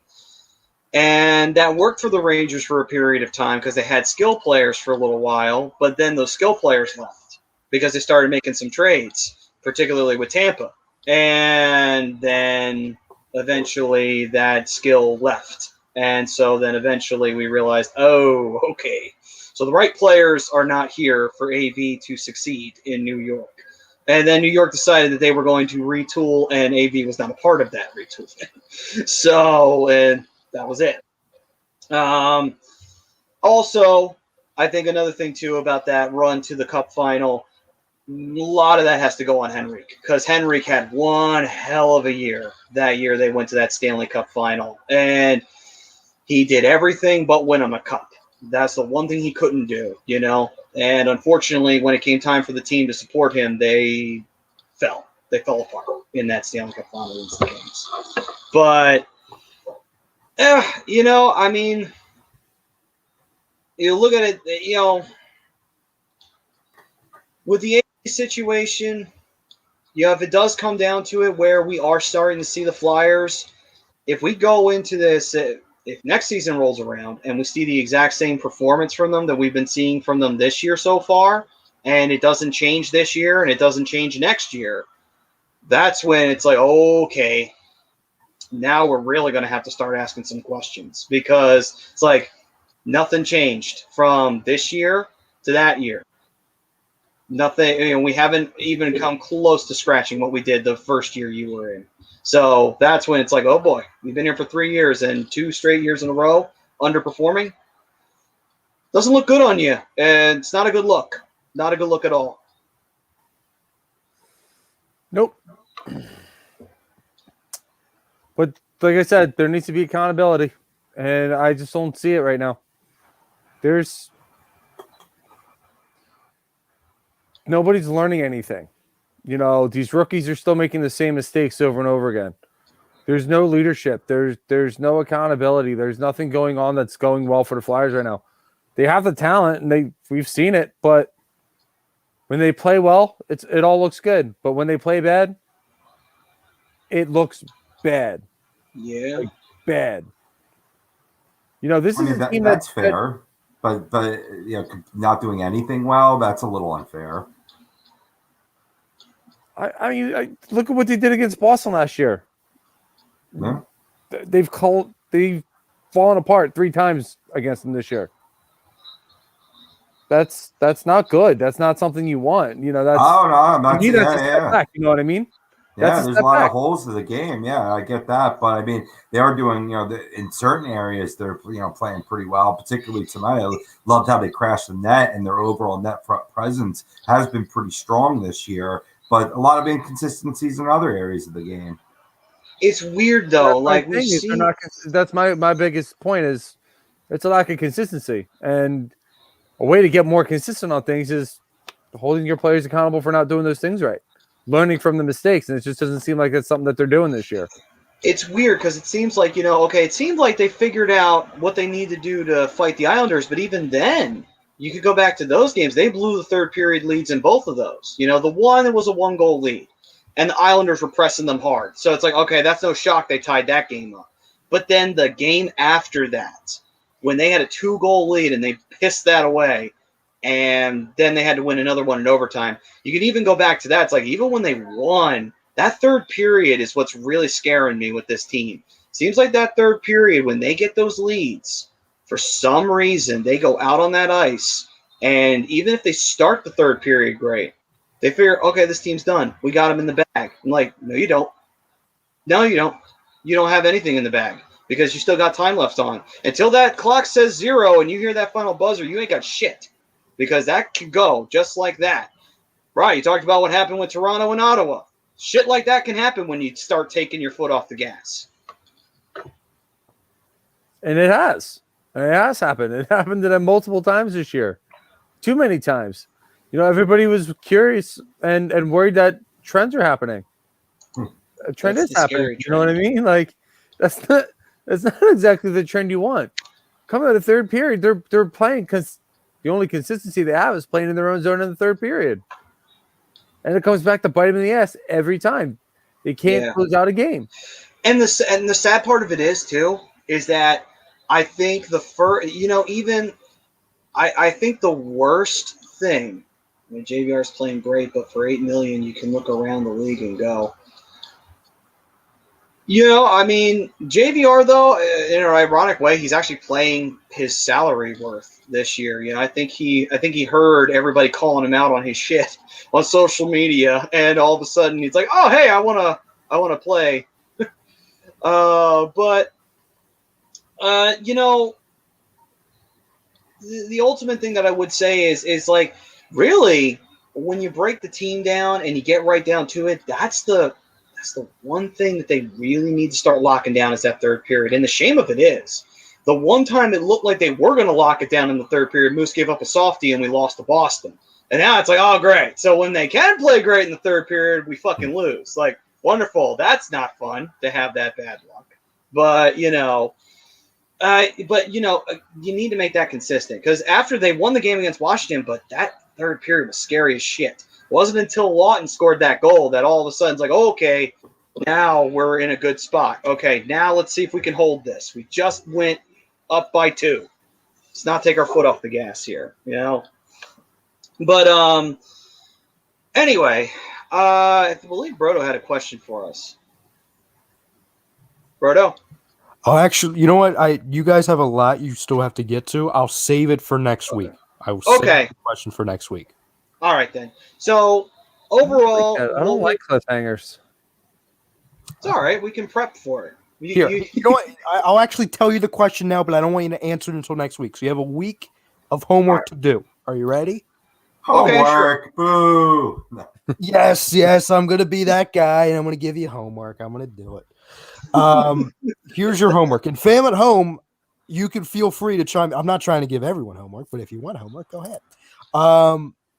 If you can go, kind of like what I asked last week, if you can go back and, you know, take a former player and add it to this roster, if you can take a coach and a player from any movie or TV series and put it on the roster, who would you take? A coach from a movie or TV show and a player. And here's the trick, because I know the sports movies can get weird. The player doesn't have to be a human. Oh, so you're talking about like MVP most valuable primate type shit. I'm not throwing it. I'm just saying I will not name names. I'm not Michael Scarn. Let's go. To be fair, though, that primate was able to score a lot more often and shoot the puck on net. He was Patrick Laine. We're Patrick Laine. I mean, are we serious? You know what I'm saying? I'll take him. Yeah. I'll trade 2 first-rounders for him right now. You kidding me? Well, you know what the funny part is? I thought he was the first overall pick for the Penguins until they traded him for Crosby. I mean, I'm not saying it was the wrong choice, but that primate would have been very interesting in a Penguins jersey. Anyway. That's your homework. Crosby to Avalanche picking up steam. Priz, where the hell are you hearing that? And no, I don't think he ships Crosby. Crosby's a Penguin for life. They've been doing the rumor mill. I saw a rumor of Crosby going to Montreal. I saw that rumor too. I mean, he's owed a lot of money. And if he goes anywhere, I don't know where he's going, but it'll probably be as a free agent. But if you know the history if you know the history of Penguins ownership, they don't like to pay their players. So, anyway. No, Roscoe's chiming in. Yeah. Well, he You says had to Crosby go too. and get him. You had to go and get him started, Jesse. You had to go and get him started. He didn't say Crosby to the Ducks. Hey, He's waiting. I'm waiting for it. Right. He said Crosby to the Panthers. He didn't say Crosby I'm waiting for it. I'm waiting for Crosby to the Ducks. I'm waiting for it. Give it a week. Yo, Brodo. Just like I did in high school, I got my homework done during class. Very good, Mr. Pove. You get extra credit. Very good. Very Son of a good. bitch, I didn't know extra credit was available. That's because you didn't take the initiative, Brian. When do I ever? But just like the UFC, card subject to change. I might not stick with these answers, but at least I got some answers. I like it. Adaptable. Unlike pretty Howie sure- Roseman, adaptable. I'm pretty sure you already know my answers anyway. I would be disappointed if you don't go the direction I think you're going. They're saying that Prism was saying that there's a rumor for a couple of different reporters saying Crosby is supposedly willing to get moved to an up-and-coming team. Interesting. Oh, God. I got to open my mouth. You should have just let it just stick with the Panthers. You had to. I know. I had to open my mouth. I know. Manny Oliveira. That's one person's opinion. Just out of curiosity, Manny, who do you like? Oh. I'm not in the mood to take shots tonight, so. Well, I mean, at the end of the day, it's if this person turns out to be a Penguins fan, they only come out when the Flyers lose. My spirit's been crushed already, so. Anyway, we wouldn't see him on Saturday. We wouldn't see him if we were doing a show on Sunday if we won. Let's just put it to you that way. This guy's probably a Colts fan. Anyway. Twitter's fierce, y'all. Twitter's fierce. What are you gonna do? A lot of opinions dropped. I might go to Indy. I might go to Indy too. Crosby going to the Ducks would be like Tom Brady going to the Buccaneers. Championships for everybody. I'm fine. I might have to make this. I might have to try and figure out a way to make this in '87. Get him out of the Eastern Division or eventually Metro Division. Yeah, I'm good with that. I'm just kidding, Scotty. I would never do that to you. Kills the Flyers. Love this Listen, guy. Brian, all you do is you get a blank, and then you get the number set and the name, and you just put Crosby and put the number on yourself. That way, you don't have to spend the extra money for it. I'll spend the extra money. I'm not doing that shit myself. Get the hell out of here. All right. Anyway. Priz, I'll definitely Google that later. All right. So, and if Crosby did wind up going to the Avalanche, if they don't win the Stanley Cup, I'd be freaking shocked. But anyway. Like I said, they'd have to move a huge piece, so they would be able to afford his salary. They would, but you know what? They're pushing the cap as it is. True, but they have so much depth that even if you did sell off a big piece, that'd be great for the Penguins moving forward as a retool. So I understand why a lot of people are saying it. It would make sense, you know? Landeskog, Crosby, McKinnon, my God. Put that line out there. Yeah, that team's winning a fucking cup. What the hell does that mean, Don? To Rikers Island for 50 years. Oh my God! Wait, is that an actual news story, or is he saying that he would rather have Jeff Bechtel there? Probably wants him there.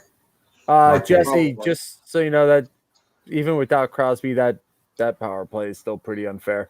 Oh, it's still nasty. Yeah, absolutely. All right. So, Brian, you did say on the text between us that there were a couple of big trade situations being discussed. What were they? Both coming out of Anaheim. We'll do the more intriguing one first. Apparently, Jonathan Gibson is on the trade block. Or so I hear. And I would actually be okay with it. They have a young goaltender in the system right now. His name's Luka Dostal, and he's been playing really, really well for the goals. And I'm thinking that might be his time. Jonathan Gibson's kind of getting over. He's over the rebuild. He wants to go somewhere and compete, which is kind of ironic because Anaheim's in a playoff spot right now, or at least tied for it. They're competing. It's kind of, Hextall has apparently been the guy who's called Anaheim and asked about Jonathan Gibson because Pittsburgh has had goaltending issues the last couple of years. To say the least. A team that's competing. No, but Jesse, it's really funny you bring up the Oilers, and I'm going to tell you that one in a minute. I like the idea of Gibby going there. One, because he's a Pittsburgh native, so him playing in front of his hometown team, that'd be really cool for him. But I kind of like where I really like some of the youth that Pittsburgh has in their system.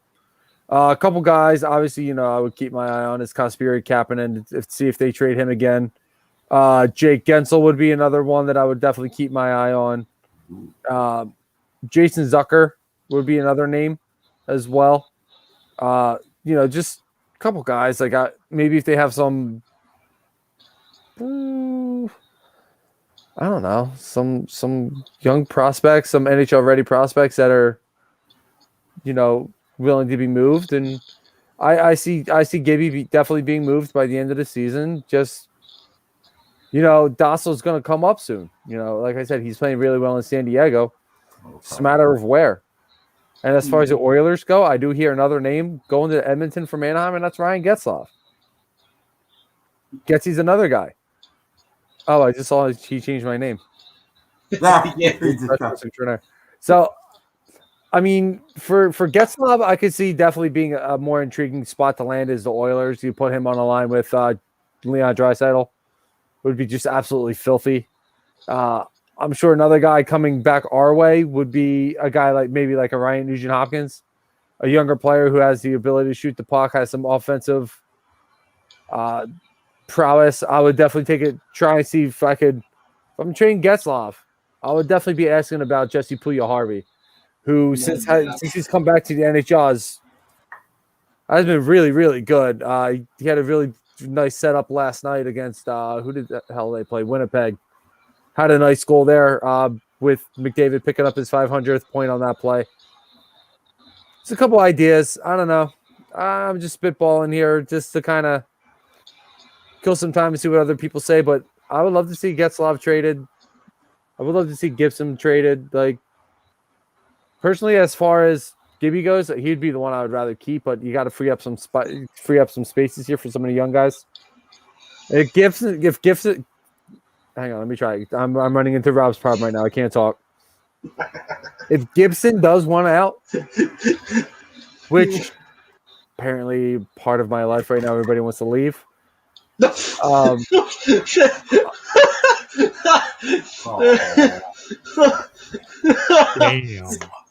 Stop. Damn. Good God. Like, jeez. I mean, I know the Flyers lost and I know Wentz left, but I mean, come on. 88 Max 93 Max Gibby, and 17 goal scorer.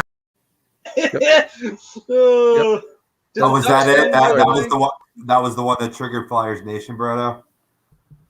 Oh no! That was just Daly running into a wall. Gotcha. No, the one that triggered Flyers Nation was this. I didn't even know it was that bad. Hold on. I got it. Thank you for reminding me. Yeah, I thought it was that one. I don't understand like why people would get triggered over that. No, I don't think I will. I literally put in the comments, I'm like, I know that they didn't have a full roster, and we still got 100 comments being like, they didn't have a full roster. I know, it's a joke. It has Captain America with a Flyers hat. It's clearly not serious. Give us another 100 comments of how they didn't have a full roster. We'll gladly take those too. Yes, exactly. Continue to tell me. Thank you. We love it. The algorithm, love it. Oh my God. Well, yeah, couple moves I would like to see Anaheim make. I mean, obviously, I would rather hold on to Gibson, but with Lucas Dostal playing well, I could definitely be okay with it. At first, I was surprised until you described the young goaltender that they have waiting in the wings, and I could see it more. But my question to you, Brian, firing it right back at you, is how many years do you see this team to where they could be, at least a strong every year playoff team? The way they're playing right now, probably next year. Next year? So you're going to trade away a 27-year-old goaltender that I've always had love for, Gibson. You know that. Uh-huh. ever since he won me a fantasy hockey championship. They're saying Dossel might be better from what I'm hearing, and his stats in San Diego are looking really, really good. And plus, you got Zegers getting ready to come up. Drysdale's ready. Yeah. There's no reason to keep him down. This defense fucking blows right now. I will say that's a lie. That's a lie. Ducks defense has been playing really well, but I still like to see Drysdale up. I will say this, though. The one thing that the Ducks have the advantage of that when the Flyers were retooling that they didn't have the advantage of is that it's a weaker division. So that's one thing that I think would help the Ducks, because the Coyotes can't get their shit together. Yeah, they played well and they got a big win against St. Louis. They played 7 games in a row against St. Louis, by the way. So if you ever wanted to know what will be the history mark of this year, look that up. 7 straight games in a row and you played the exact same fucking team. But anyway. Hang on. I'm pulling up Dostal's stats for the year. Besides Arizona, which is always a crapshoot, you don't know what they're going to do. Minnesota, actually, in normal circumstances, Minnesota's not even in the division. But, and then the Golden Knights are still probably going to be the number 1 team, at the exception of possibly, Colorado's in the Central, so they wouldn't count either. So, yeah, when you really get right down to it. No, Colorado's in the West. What you mean? Colorado. In the normal divisional setup. Yeah.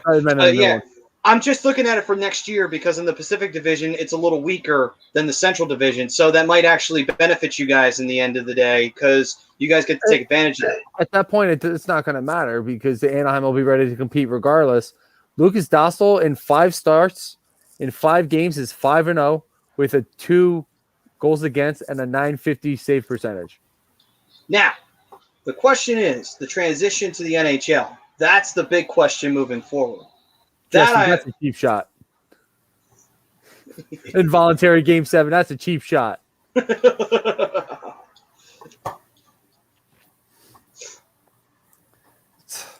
thought me and Jesse were cool. Apparently we're not. Remember that. Anyway, it'll be interesting. I like Jesse's style. He gives you comments to warm you in, and then he bites you like a cobra.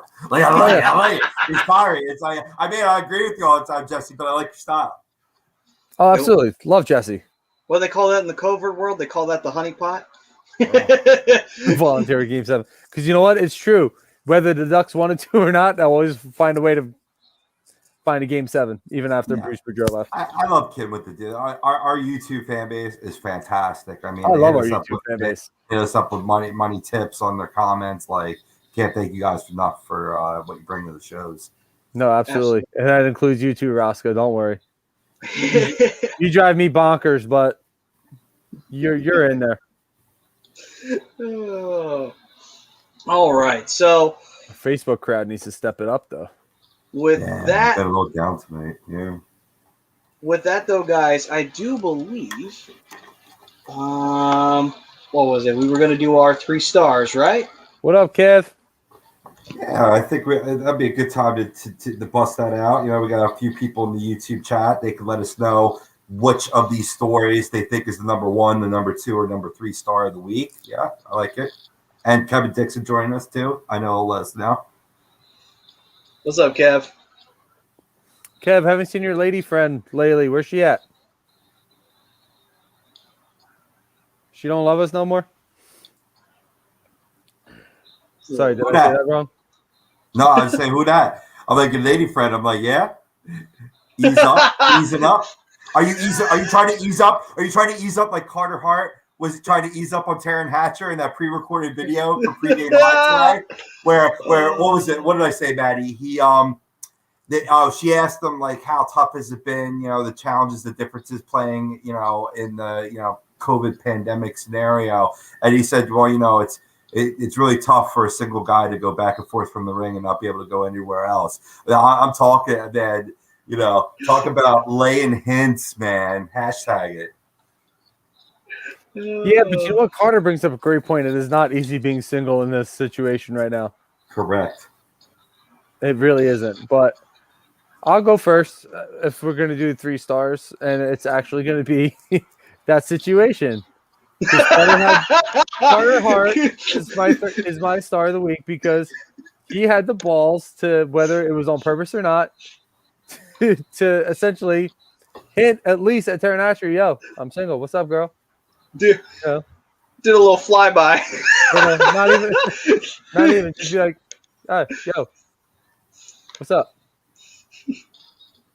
Hey. What the perfect segue. That's beautiful. That feeds right into you. Nice. But you know what? You can't hate him for it because she is gorgeous. That's true. She's gorgeous. I don't even think she had to interview for the job. They just said you're hired. Listen, I love her, but Lauren Gardner on the NHL Network is slow. I shouldn't even say slowly. She's very quickly going up the ranks for me. And she does the MLB Network as well. Oh, I like the hockey and baseball. Oh, that's the dream girl right there. Yeah, man. I can't even look her up right now. It'll make me go on Pornhub. I can't do it. Well, I mean, now he's starting to regret it. No, I can do it. I'll look her up after Easter. I just that story. I had to go laugh at work because of that story, and it's a good thing I had it because work was so boring tonight. There was nothing going on. Nice. Oh man. Nice. Yeah. That could be voted for a star. So for me, I'm gonna vote on the star, and even though I subtly took a jab at them because I like to do it because it's fun. I'm actually going to give the Arizona Coyotes a little bit of a nod. Getting that 1-0 shutout in that Game 7 against St. Louis. 7 straight games. They lost a heartbreaker in OT in the last one. Come out and shut out the St. Louis Blues. I got to give them credit for that one. It's like, all right, for Arizona, that's a big deal. Because very rarely does Arizona do anything right. And so for them to actually pull that off, good on you, guys. Good on you for getting that win. I like it. I like it a lot. It's always good to see former Flyer Rick Tocchet get a win behind the bench for sure. Is it weird that those 2 teams broke up on Valentine's Day? No, they were a match made in heaven, and they'll meet in the playoffs. It's going to happen. Apparently not. They broke up. Arizona broke up with them on Sunday. They said, "Hey, listen, I think we should see other teams." But that's a hockey relationship. It's never actually it's an open relationship. Not according to Arizona. Apparently, they were pretty exclusive. So, check out Arizona Coyotes Twitter. It's up there. That's your fault, though. Arizona should never know. Like, you've been in hockey for this long. You've been in the game for this long. You don't realize there are no commitments in hockey. There are none whatsoever. You think the Flyers ever committed to one team? Yeah, a lot of people say it's the Penguins. Not necessarily. Look back, they had a little affair with the Devils for a period of time. So, even the Flyers couldn't be nailed down. So, no team's ever going to stay. Is never going to be tied. They're never going to tie the knot.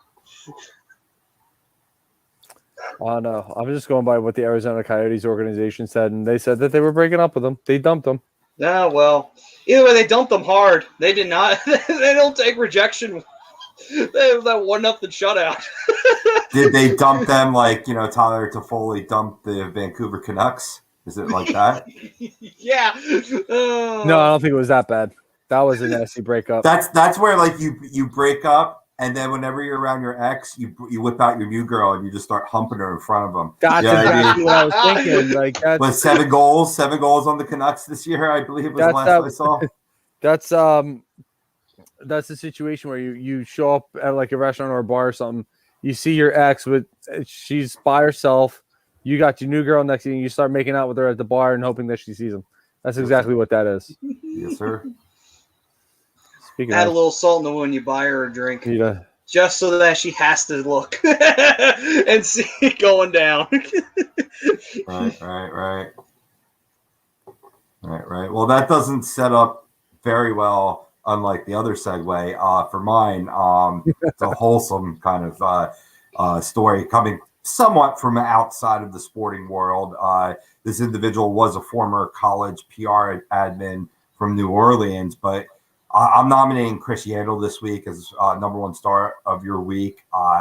He's a dad who wrote his daughter over 600 inspirational little lunch notes in, on Post-its for lunch. And when he did it, because his wife and him noticed signs of their kid getting bullied, and because he's PR guy, he was moving around a lot from school to school. So their daughter's always the new kid, and often the new kid gets bullied. That's a hard life to live, and he felt really sort of a little bit guilty of his career negatively affecting his daughter, because his father was a military man and moved the family around, and he swore he would never do it to his own kids. And lo and behold, life, out of his control, did that. But it's just another example that, we have a new papa in the A2D family, and it's always a good time to be a dad.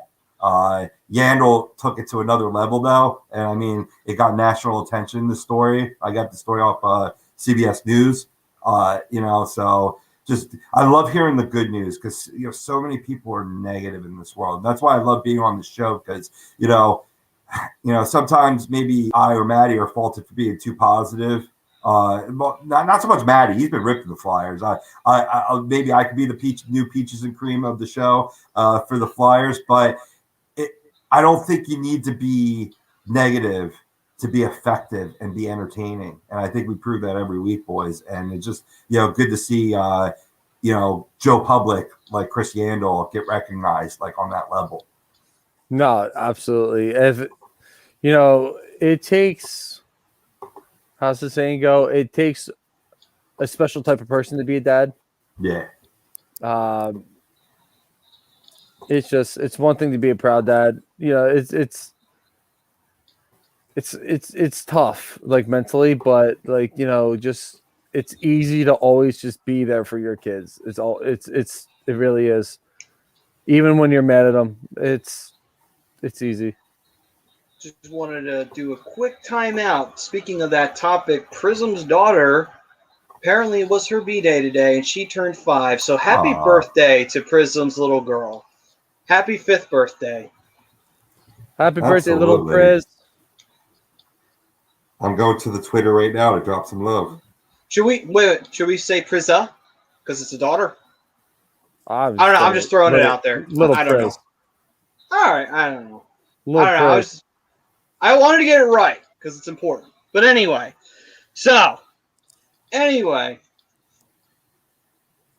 With that, though, I mean, that's a great story, though.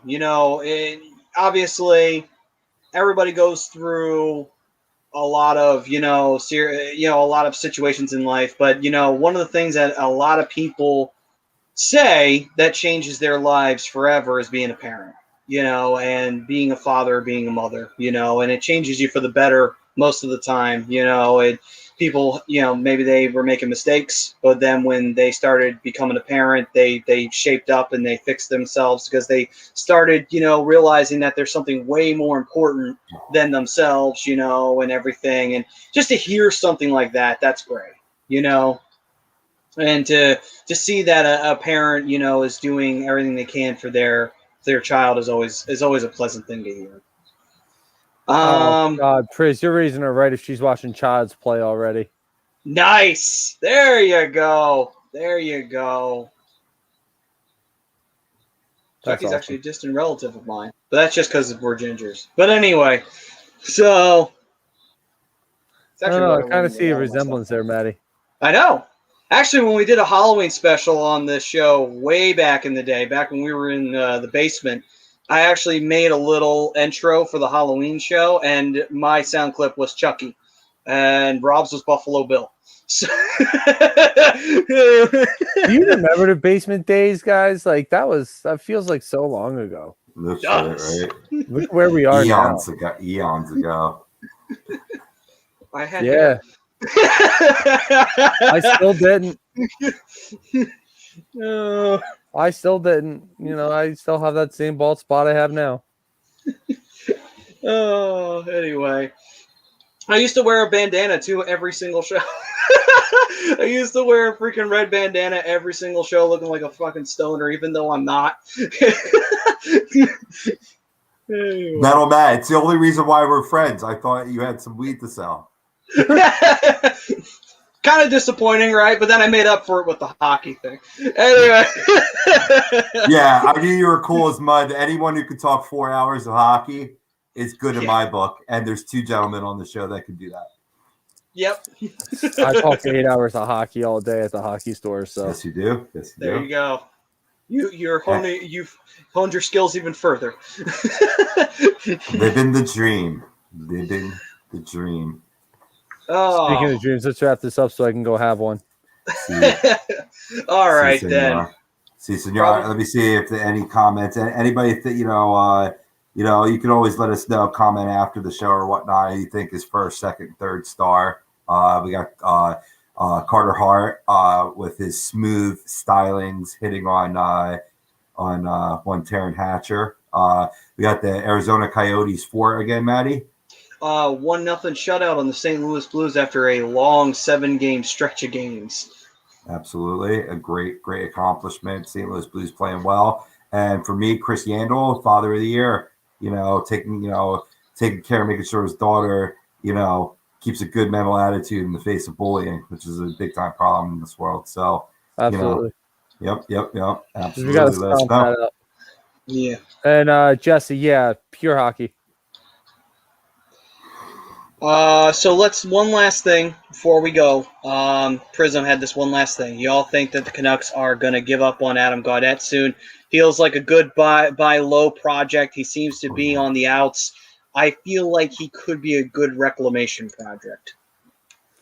I don't think the Flyers are in the position to be bringing in any kind of a project player. If they were in like retool mode, okay, I could definitely see that, but I don't know. I can't see them bringing in any kind of a reclamation project trying to compete for a cup.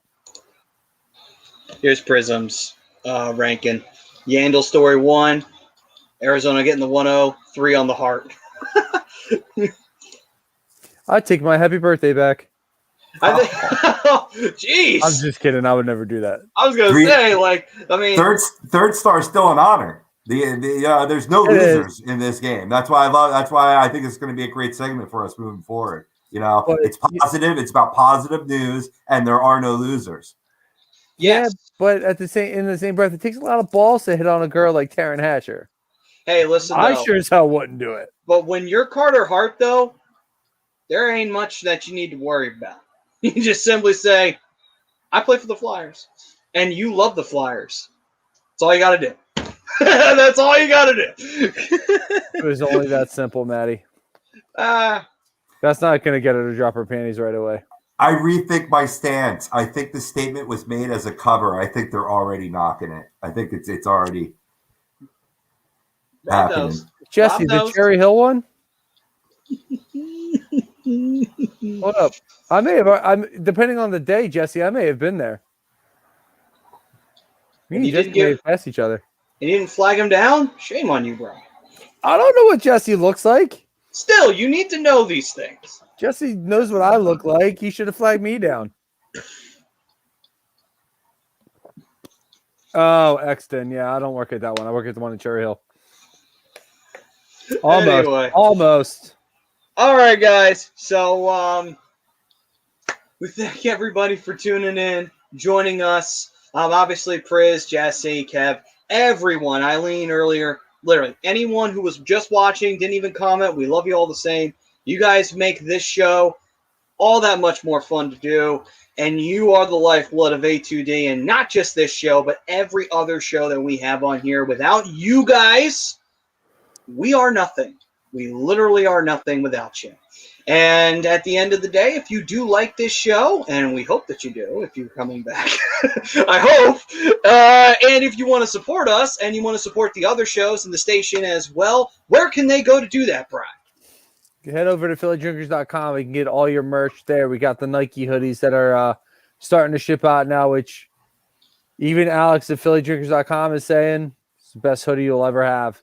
So head on over to phillydrinkers.com, Philly Drinkers LLC. Also, if you haven't and you really enjoyed what you saw tonight, hit that subscribe button on YouTube, hit the like on all the social medias, hit the subscribe on all the podcasts in case you miss us. We're everywhere. You know, we love you guys, and we can't do what we do without you guys. So we truly, truly appreciate you guys every week tuning in and chiming in and talking puck with us. So ironically enough, you know, one of our platforms that just hit a record for the station's downloads recently, Maddie? What? Spreaker, where we started. yeah, they did. Is that funny? That is funny. That is really, really funny. Thank you very much, everybody.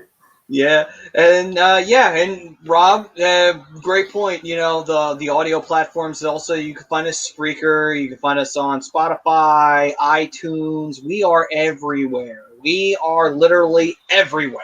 So no excuse not to find us. We can be found. Okay, and other sponsors that we have going on as well, Specialized Physical Therapy, Dr. Paul Vidal. Listen, man, if you got any aches and pains and you need to get that taken care of, you can find him at www.specializedphysicaltherapy.com, where you can make an appointment and find him in Burlington or in, it was Cherry Hill. That's right. Cherry Hill and Burlington, New Jersey. I don't know why I'm having such a hard time with that, but anyway, Cherry Hill, Burlington, New Jersey, that's where you can go to for your appointments. That way you're all straightened out, taken care of. Dr. Paul Vidal, he'll get you perfect. And after visiting Specialized Physical Therapy, if you still need to take care of some things to get you completely ready to go and back into physical wellness and back into that balanced state, the show sponsor, Body Check Wellness. Listen, man, one of the best things that we got going on right now, Body Check Wellness, promo code A2D for 20% off. What is that? Well, it has a bunch, literally a ton of products that use the powers of hemp, basically, using all of the different, basically all the inside, minerals, everything, literally. And Riley Cote, we had him on a couple weeks ago, and he went into a great bunch detail, telling you all about all the positive aspects of hemp and all the things that you can unlock through hemp, actually, at the end of the day. And they have gummies, they have THC-free products, and they have everything for your, basically for what you need to get yourself into balance, get yourself focused, getting yourself into shape, basically. So throw that in there. Definitely want to go with that. And if Riley is on with us, there is a 40% off of a special box that they have of THC-free products. And these products are great. And, it's a lot of money worth of saving. About $140, I believe, worth of savings on that. So that's one hell of a deal for you right there. So get a whole bunch of products. You can try them out. 40% off on the A2D code when Riley's on with us for those special boxes. And you get to try out those products. Believe me, they're going to help you. They absolutely will.